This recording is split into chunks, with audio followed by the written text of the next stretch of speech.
আমাদের প্রত্যেকের বাড়িতে কিন্তু কাঠের নানান ধরনের ফার্নিচার থাকে, যেমন দরজা, জানালা বা কাঠের খাট।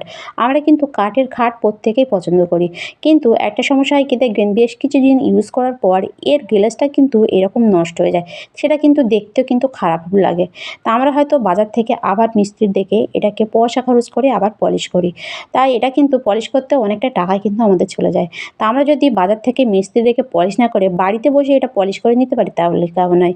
তো আজকের ভিডিওতে সেরকম একটা অসাধারণ ঘরোয়া টোটকা শেয়ার করব, যেটা আপনারা বাড়িতে বানিয়ে কিন্তু এই কাঠের দরজা, জানলা বা কাঠের যাবতীয় জিনিস কিন্তু আপনারা আবার নতুনের মতন চকচকে ঝকঝকে করে নিতে পারবেন সামান্য 5 মিনিটে।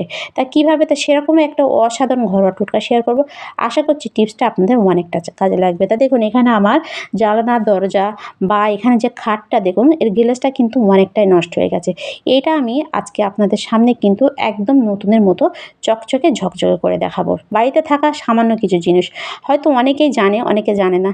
যারা জানে না, ভিডিওটা কিন্তু তাদের জন্য। এটা আপনারা বাড়িতে 5 মিনিটের মধ্যে কিন্তু বানিয়ে নিতে পারবেন। আর এটা বানিয়ে আপনারা আপনাদের খাট বলুন, মানে জানালা, দরজা একদম 5 মিনিটের মধ্যে কিন্তু নতুনের মতো চকচকে ঝকঝকে করে নিতে পারবেন। তা চলুন দেখে নেওয়া যাক এটা আমি কিভাবে বানিয়েছি। তা দেখুন, এখানে আমি নিয়ে নিয়েছি একটা প্যান। তা আপনারা যে কোনো একটা প্যান বা ছোট একটা হাঁড়িও নিয়ে নিতে পারেন। নেওয়ার পরে এতে আপনারা দিয়ে দেবেন 1 কাপ জল। তা আপনারা যে কোনো একটা বড় সাইজের একটু কাপ নিয়ে নেবেন। তা আপনারা যদি একটু বেশি করে বানাতে চান তো একটু বেশি করে দিতে পারেন। তা আমার যেহেতু এখানে মানে জিনিসের পরিমাণ কম, সেজন্য আমি কিন্তু 1 কাপ জল এখানে নিয়ে নিয়েছি। তো এখানে 1 কাপ জল নেওয়ার পর এতে আপনারা দিয়ে দেবেন সামান্য কিছু জিনিস। তো এখানে প্রথমে যেটা আমার লাগবে সেটা হলো চা পাতা।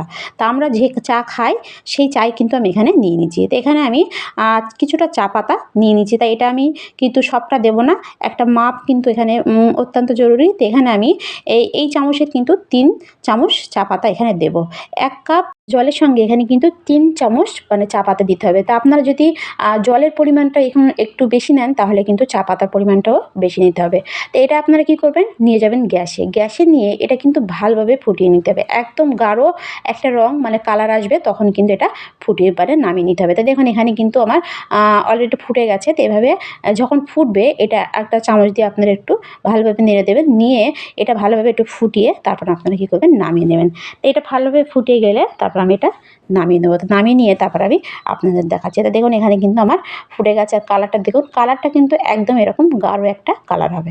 তো এটা আমি নামিয়ে নেব। নামিয়ে নিয়ে এটা আমি একটা চা ছেঁকুনি নিয়ে একটু ছেঁকে নেব। ছেঁকে নিয়ে এটা কিন্তু ঠান্ডা করতে হবে। ঠান্ডা করে তারপরে কিন্তু বাকি রেমেডিগুলো এর সঙ্গে অ্যাড করতে হবে।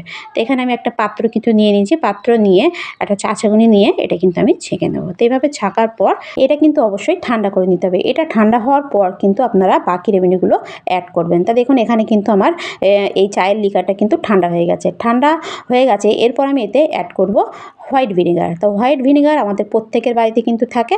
তো এখানে আমি কিন্তু এই হোয়াইট ভিনেগারটা নিয়ে এতে কিন্তু 2 চামচের মতো, এখানে কিন্তু একটু মাপ করে নিতে হবে। এই চামচের 2 চামচ মতো আমি কিন্তু হোয়াইট ভিনেগার এতে অ্যাড করব। তো দেখুন, এখানে কিন্তু আমার 1 চামচ দেওয়া হয়ে গেছে। তারপরে 1 চামচ কিন্তু আমি দিয়ে দিয়েছি। এভাবে হোয়াইট ভিনেগার দিয়ে এই চায়ের লিকারে দিয়ে এটা কিন্তু ভালোভাবে এইভাবে মিশিয়ে নিতে হবে। মেশানোর পর তারপর আপনারা নিয়ে নেবেন কোকোনাট অয়েল মানে নারকেল তেল। নারকেল তেল কিন্তু আমাদের প্রত্যেকের বাড়িতে থাকে। আর এখানে কিন্তু আমি এখানেও কিন্তু 2 চামচের মতো নারকেল তেল কিন্তু অ্যাড করব। তো দেখুন, এখানে কিন্তু আমি 2 চামচের মতো নারকেল তেল নিয়ে নিয়েছি।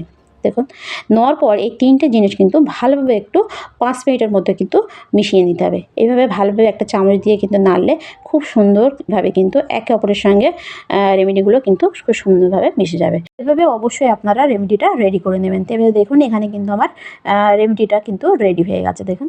তো এভাবে অবশ্যই রেমেডিটা রেডি করার পর এটা আপনারা কিভাবে দরজা, জানলায় বা আপনাদের খাটে ইউজ করবেন, তা চলুন দেখে নেওয়া যাক। তো দেখুন, আমাদের প্রত্যেকের দরজা, জানলায় বা খাটে দেখবেন এরকম গ্লেজটা কিন্তু নষ্ট হয়ে যায়। এটা আপনারা কী করবেন, প্রথমে একটা শুকনো কাপড় নিয়ে দেখবেন এতে কিন্তু অনেক ময়লা বা ধুলো কিন্তু পড়ে থাকে। তো এর ওপর কিন্তু লাগাবেন না, এর উপরে লাগালে কিন্তু এটা ভালো হবে না। তো আপনারা প্রথমে একটা কাপড় নেবেন। কাপড় নিয়ে এর যে দেখবেন ডিজাইনের মধ্যেও দেখবেন অনেক কিন্তু ময়লা ধুলো কিন্তু থাকে।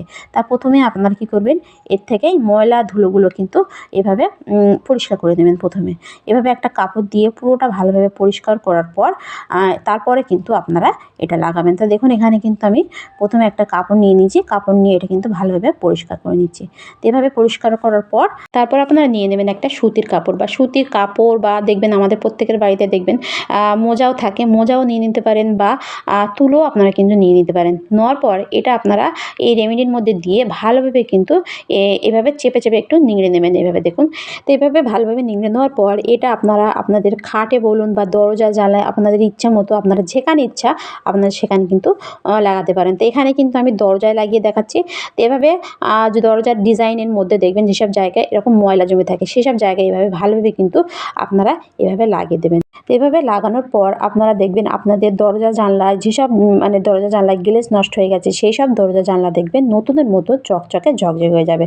তো দেখুন এই জায়গাটা আমি কিন্তু এখানে লাগিয়েছি। তো দেখুন এই জায়গাটা কতটা চকচক করছে, আর এই জায়গাটা দেখুন এই জায়গাটা কিন্তু একদম আগের মতোই কিন্তু গ্লেজটা নষ্ট আছে। তো এভাবে কিন্তু লাগানোর সঙ্গে সঙ্গে 5 মিনিটের মধ্যে কিন্তু আপনাদের দরজা জানলা কিন্তু নতুনের মতো চকচকে ঝকঝকে হয়ে যাবে। তা প্রথমে আপনারা কী করবেন, একবার পুরোটা এভাবে ভিজিয়ে কিন্তু পুরোটা এভাবে কিন্তু মানে দরজাটা বা আপনারা যাতেই লাগায় না কেন ভালোভাবে একটু এভাবে মুছে নেবেন। মুছে নেওয়ার পর আবার আপনারা কী করবেন, ভিজিয়ে আবার কিন্তু পুরোটা ভালোভাবে লাগিয়ে দেবেন। এভাবে কিন্তু আমি প্রথমে দেখুন এটা কিন্তু লাগিয়েছি, আর নিচের দিকে এখনও কিন্তু আমি লাগাইনি। দেখুন নিচের দিকে গ্লেজটা কিন্তু আগের মতনই আছে। তা আমি আবারও কিন্তু একটু ভিজিয়ে নেব। তো দেখুন ভিজিয়ে নেওয়ার পর আমি আবারও কিন্তু নিচের দিকে একটু মানে এটা লাগিয়ে দেবো।